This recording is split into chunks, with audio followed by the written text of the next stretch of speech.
الحمد للہ وکفا والصلاة والسلام علی سید الانبیاء والمرسلین اما بعد فاعوذ باللہ من الشیطان الرجیم بسم اللہ الرحمن الرحیم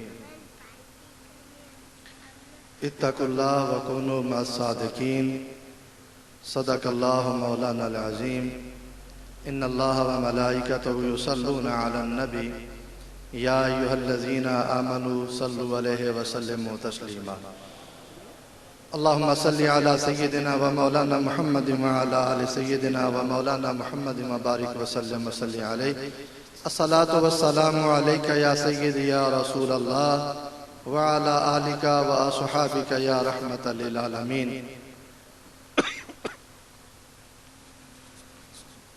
حضور قبلہ پیر طریقت رہبر شریعت آقائی و مولائی حضور قبلہ فخر المشائخ ابو المکرم ڈاکٹر سید محمد اشرف الاشرفی الجیلانی زیدہ مجدہم اور یادگار اسلاف استاد العلماء شیخ القرآن والحدیث حضرت قبلہ علامہ مفتی احمد میاں برکاتی صاحب زیدہ مجدہم اور دیگر مشائخ اعظام علماء کرام، آج ہم جتنے بھی اس آستانے پر آئے ہیں جھولیاں پھیلا کے کسی کی کوئی مراد ہے، کسی کی کوئی دعا ہے، کسی کی کوئی التجا ہے، اپنی حاجتیں لیے مرد قلندر کے عرس میں آئے ہیں۔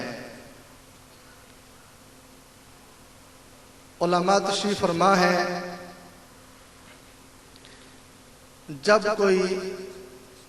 جب اللہ کسی کو اپنا قرب عطا فرما دیتا ہے اس کی شان بڑی عرفہ والا ہو جاتی ہے۔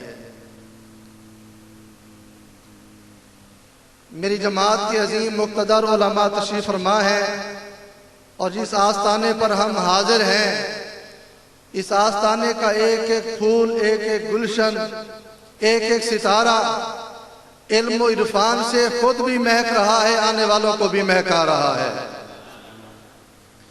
یہاں نہ خطابت کی کوئی جولانیاں دکھا سکتا ہے، نہ نعت خوانی میں کوئی غور اور سر دکھا سکتا ہے، نہ تلاوت کا کوئی سحر جما سکتا ہے کہ اس در پہ، اس آستانے پہ قرآن کے قاری بھی ہیں، قرآن کے حافظ بھی ہیں، میرے آقا کی بہترین نعتیں پڑھنے والے بھی ہیں، اور حضور زیب سجادہ اور ان کے برادران صاحبزادگان تمام ہی بارگاہ الوہیت و بارگاہ محبوبیت میں بڑے اعلیٰ سے اعلیٰ انداز میں خطاب بھی کر سکتے ہیں۔ ہم تو ان کی قدموں کی دھول اور ان سے دعائیں لینے کے لیے حاضر ہوئے ہیں۔ اور اشرفیہ میں آنے والوں، ایک چھوٹی سی بات مفتی صاحب قبلہ تشریف فرما ہے، میں بتانا چاہتا ہوں، بشر میں فرق ہے، پتھر میں فرق ہے، حجر میں فرق ہے، قبر میں فرق ہے۔ نہ ساری قبریں ایک جیسی ہیں، نہ سارے بشر ایک جیسے ہیں، نہ سارے پتھر ایک جیسے ہیں، نہ سارے پانی ایک جیسے ہیں۔ ہاں دو پانی بڑے عظیم ہیں جن کی تعظیم کے لیے، جن کے ادب کے لیے جب وہ مومن کے سامنے آئے تو اسے کھڑے ہو کر پینا چاہیے، یہ اس کی تعظیم ہے۔ ایک اللہ کے نبی کے قدموں سے بہنے والا وہ چشمہ آب زمزم شریف ہے، جسے نصیب ہو جائے تعظیم نبی کی وجہ سے پانی کو کھڑے ہو کر پینا چاہیے۔ اور دوسرا پانی، آپ اپنے گھر میں جس ٹینکی سے نہاتے ہو، کھانا پکاتے ہو، کپڑے دھوتے ہو، اسی سے آپ نے ایک لوٹا بھرا پانی کا وضو کرنے کے لیے، جب وضو کرنے کے لیے آپ نے اسی نل سے، اسی ٹوٹی سے آپ نے لوٹا بھرا اور وضو کرنے بیٹھے، استاد العلماء تشریف فرما ہے، میں ان کے دامن کو پکڑ کے عرض کرنا چاہتا ہوں، فقہا نے فرمایا ہے، علماء نے فرمایا ہے، جس لوٹے سے میں تم نے پانی بھرا وضو کرنے کے لیے، جب تم نے اس سے وضو کیا، پورا وضو کرنے کے بعد چہرہ دھو لیا، ہاتھوں کو کونیوں سمیت دھو لیا، سر کے چوتھے حصے کا مسح کر دیا، پاؤں کو ٹکنے سمیت دھو لیا، چاروں فرض وضو کے ہو گئے۔ وضو کرنے کے بعد اس لوٹے میں جو پانی بچ گیا، کیا اس کو ایسے بہا دیں؟ کیا اس کو ایسے پھینک دیں؟ کیا کریں؟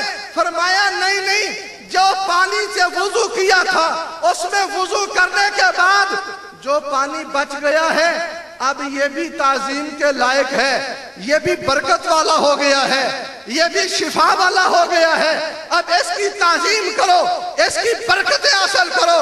اب اس کو بیٹھ کر نہیں، اس کو بھی کھڑے ہو کر پی لو۔ بابا یہی ٹینکی ہے، یہی نل ہے، میں نے پانی یہی سے نکالتا ہوں، لیکن کیا وجہ ہے؟ لوٹا میں نے وضو کے لیے بھرا، وضو کیا، پانی بچ گیا، ارے اس پانی کی نسبت وضو کے ساتھ ہو گئی تو یہ لائق تعظیم ہو گیا ہے۔ میں حضور قبلہ ابو المکرم ڈاکٹر صاحب قبلہ کے پیر و مرشد کے دامن کو پکڑ کر اور سیاہ شریفیوں میں پوچھنا چاہتا ہوں اور بتانا چاہتا ہوں، ارے پانی کی نسبت وضو سے ہو جائے تو وہ تعظیم والا ہوتا ہے، امتی کی نسبت مصطفیٰ سے ہو جائے تو وہ کتنا تعظیم والا ہوتا ہوگا۔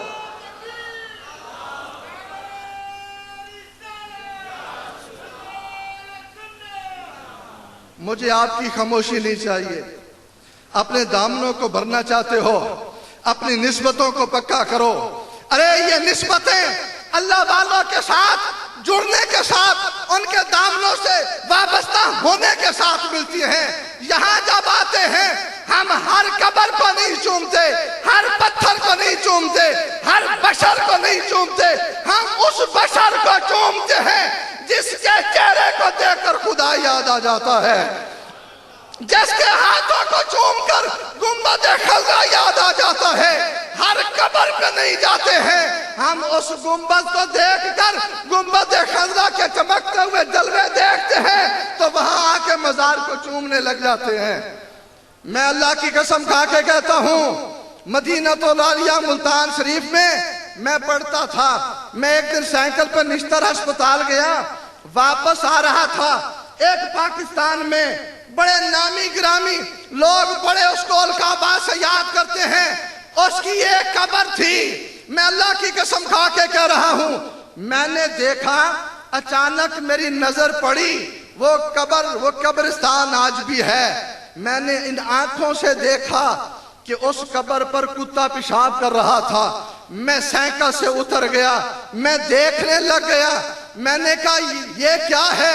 اور یہ میرے حضور غزالی زماں، رازی دراں، زیگر بے اسلام، حجت الاسلام، حضور سید احمد سعید شاہ صاحب کاظمی رحمت اللہ علیہ کے اب ہم عصر میں اس کا شمار ہوتا ہے، اس کی قبر پر کتا پیشاب کر رہا ہے۔ میں نے کہا غزالی زماں، تیری قبر انور پر سارے مسلمان محبتوں کے ساتھ چومتے بھی ہیں، پھول بھی ڈالتے ہیں، وجہ کیا ہے؟ میں اس نتیجے پر پہنچا، میرے مصطفیٰ کا دین بے وفا دین نہیں ہے۔ جو اس دین سے وفا کرتا ہے اس کی قبر کو بھی چوما جاتا ہے، اور جب بشر زندہ ہوتا ہے تو اس کے ہاتھوں کو بھی چوما جاتا ہے۔ میں دو باتیں آخری عرض کر کے دعائیں لے کے جانا چاہتا ہوں۔ حضور مخدوم سمنانی نور اللہ مرکزہ نے بزرگوں کے اقوال میں، وہ بزرگ فرماتے ہیں کہ بزرگ دریا کو کوزے میں بند کر دیتے ہیں۔ آپ نے فرمایا اللہ کسی جاہل کو دوست نہیں بناتا۔ توجہ، اللہ کسی جاہل کو دوست نہیں بناتا، جب دوست بنا لیتا ہے پھر اس کو جاہل نہیں رکھتا۔ میں بہت غور کیا، میں نے حضور مخدوم سمنانی نور اللہ مرکزہ کے فرمان پر بہت غور کیا۔ حضور اللہ کسی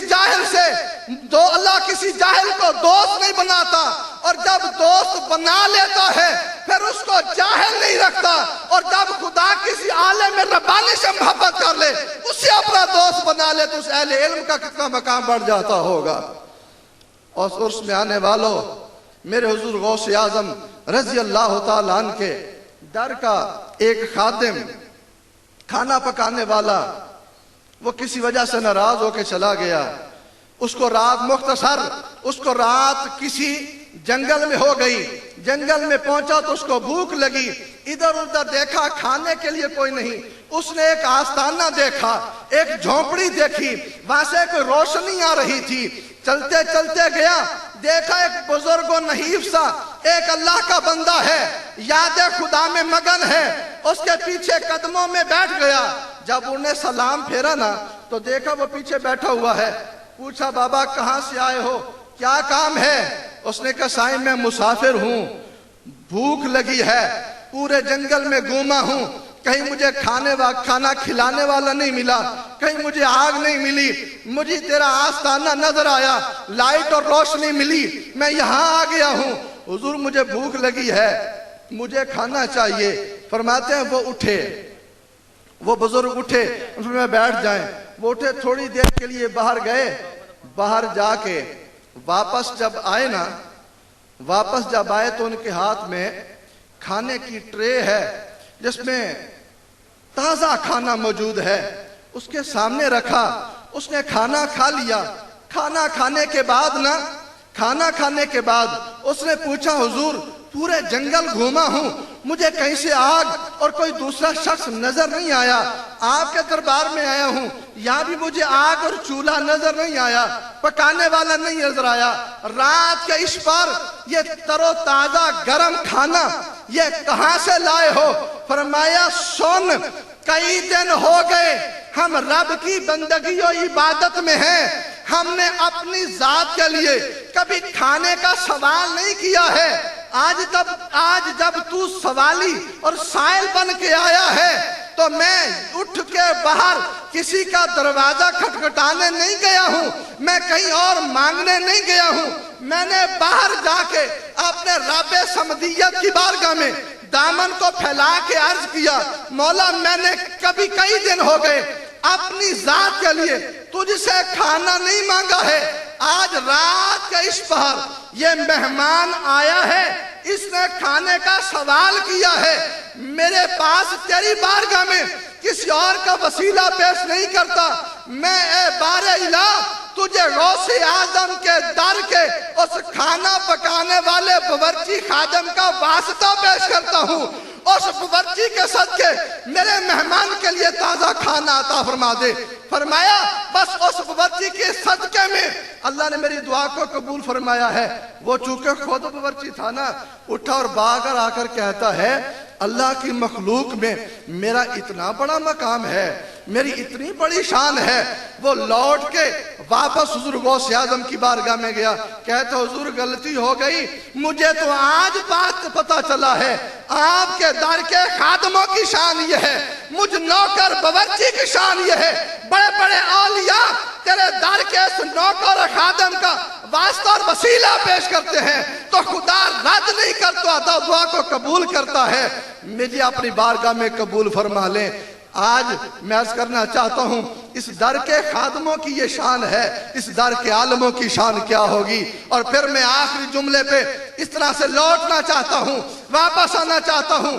آج حضور ڈاکٹر ابو المکرم صاحب کے دامن کو پکڑ کر بارگاہ سمنانی میں ہم آ کے عرض کرتے ہیں اے شہزادہ غوث الورا, ہم دور نکل گئے تھے, ہم لوٹ کے پھر اس باورچی کی طرح خادم و نیاز مند آپ کی بارگاہ میں آ گئے ہیں, اور اشرفیہ میں آنے والوں کی حاضری کو قبول و منظور فرما لے. وآخر دعوانا الحمدللہ.